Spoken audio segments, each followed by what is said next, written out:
Well, kia ora koutou katoa. Welcome to the Ministry of Health and thank you for attending the update today.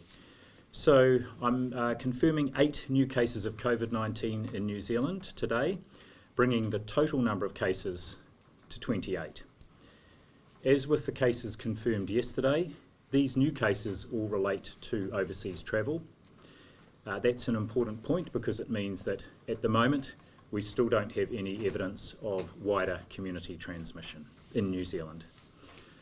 Public health staff are investigating the travel history of each of these new cases, and that is so we can quickly identify any potential close contacts and ensure they are isolated and monitored for any symptoms. Of the 8 new cases, 2 are in Southland, 2 in Taranaki, 1 in Rotorua, 2 are in Auckland and 1 in Northland. Details for each of the cases, including flight information where relevant. Now, the flight information may not be relevant if the person arrived back in the country and was asymptomatic for more than 48 hours after they flew. But if there is flight information that is relevant, that will be on the Ministry of Health's website with other information as soon as possible. One of the new cases is in hospital, the others are at home and self-isolating. We are obviously alert to all these new cases and particularly identifying any close contacts so we can isolate them, and we are expecting more given the rapidly evolving situation overseas and the number of people who have either returned to New Zealand if they are Kiwis or who have come in from other countries from some of those hot spots, in particular Europe. As we've said before, we will continue to actively identify and test and isolate cases and close contacts to ensure that we prevent further community spread. We're also working hard to ensure that New Zealand's health system is able to continue delivering a whole range of care for New Zealanders from pre-cradle to grave, in addition to responding to the demands of COVID-19. In terms of those new cases, Healthline will be provided as soon as we know with the seat numbers on the pertinent flights, and we will put that information too on our website so they will be able to confirm with anyone that they call or who calls in whether they are considered a close contact. A reminder that that is 2 seats to the front, the rear and the side, and diagonally in the aircraft. Close contacts will of course be required to undertake 14 days of self-isolation. And just a word on self-isolation. I've talked about the distinction between those who are cases or close contacts and the requirement for quite strict self-isolation at home, because these are the people who either have symptoms or who are at higher risk of developing symptoms. For those who have travelled back from overseas but are asymptomatic, it's essentially about physical distancing, not going to work or school, not going out and socialising, but of course it's fine to undertake activities like gardening, going for a walk, going for a bike ride. More information is on the Ministry's website, and of course things that can enable people to self-isolate successfully are asking friends or family to drop around food to keep the supplies coming, and make sure any deliveries are just left outside the house for you to collect. I know some New Zealand companies are now offering a contactless delivery option for all sorts of things, and you can use those services if needs be. Just on the topic of supporting mental well-being, it's important not only to look after our physical health, but also to maintain our resilience and to look after our individual and collective well-being.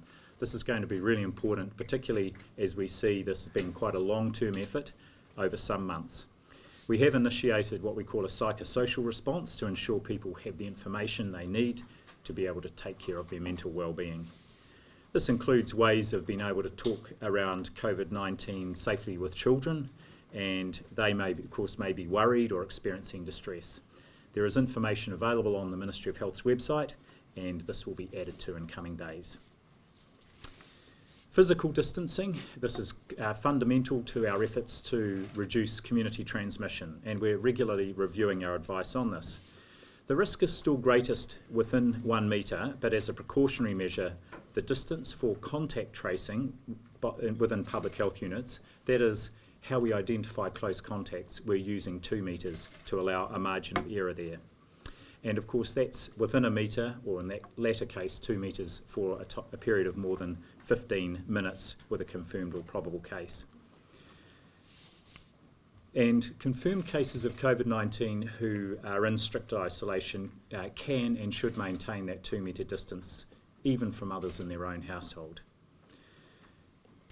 Agencies are currently working together to develop the best ways to support physical distancing within community settings, including workplaces. It's one way we can help prevent the spread of COVID-19. And for example, within the Ministry of Health here, as part of trialling our business continuity plans and creating more physical distance between staff, we are going to start with having 1/3 of our people working from home but rotating through from next week. That will reduce the density of people in the organisation and just help test our systems for working at home to make sure our business continuity planning is actually working. All of us have a role to play in preventing the further spread of COVID-19 and protecting our community, particularly older people and those with pre-existing conditions. Fundamental to New Zealand's response is not putting yourself or others at risk. If you are unwell, please don't go to work, do not send your children to school, and not travelling if you are sick.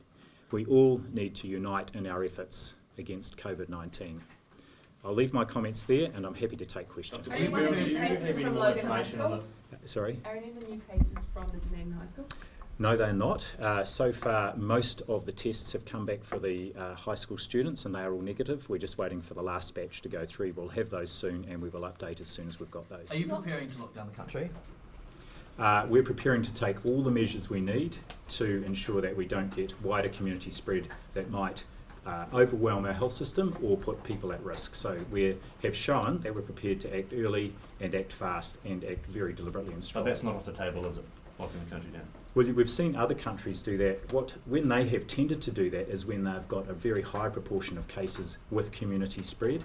Our aim is to prevent that community spread and to do what we need to do to avoid that wider community spread before it starts What happening. condition is that specifically? I'm sure we're all referring to the same thing. Can you specifically address the rumours that we're about to be put into a full shutdown? Yes, someone mentioned those to me as I was on my way in here, and that's not something that I've heard discussed by anybody. We understand the Ministry of Health has issued code yellow to some emergency workers. What does that mean? So we have a series of colours to our information we send out to the wider health system. Up until the last day or two, we've been using what we call a code white, which is really for information. A code yellow is just really to up the level of awareness and preparedness, and so we felt it was very appropriate that we start using a code yellow for our communications out to the system. How many people are you now contact tracing? Hundreds. Not thousands? It may be over 1,000, but what I can say, of course, you're aware, even just from the one Dunedin student, that was 150 close contacts. So it will be up in the hundreds. Remembering also that for those earlier cases, we're past the 14-day period, so a lot of those close contacts will now be out of self-isolation and carrying on with their lives. Well, currently 30,000 tests available to test for COVID-19. Is that going to be enough if we reach a community outbreak? And how are you looking to resource those if we do in fact run out? So there's a lot of work going on to ensure our labs have got the supplies they need, and our health professionals. That includes swabs, it includes everything that the lab needs to make sure they can conduct the tests, and of course that ability to get the results out quickly, identify positive cases and then do the contact tracing. So that's very much a part of the work that's happening. How many of the 20 cases of New Zealand have recovered? How many of the 20 cases? I don't know that for sure, but some of those earlier cases will be completely recovered now, and mostly this illness lasts for a few days. We then ask people to stay in self-isolation for a period afterwards just to make sure they're not infectious. What condition is that person in hospital in? What sort of condition? I don't have the details, but this is down in this is one of the cases down in Otago, Southland, and I know that person is on their way to Dunedin Hospital to be looked after there. That was felt to be appropriate.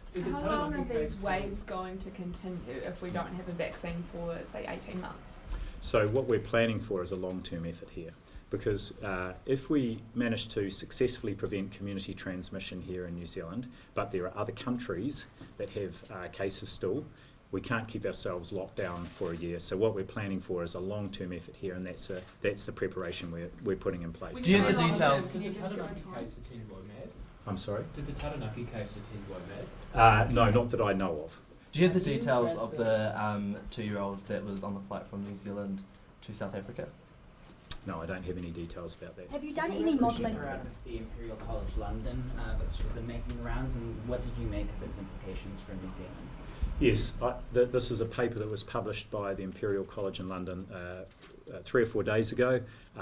It's a group that's been very influential in supporting the UK response.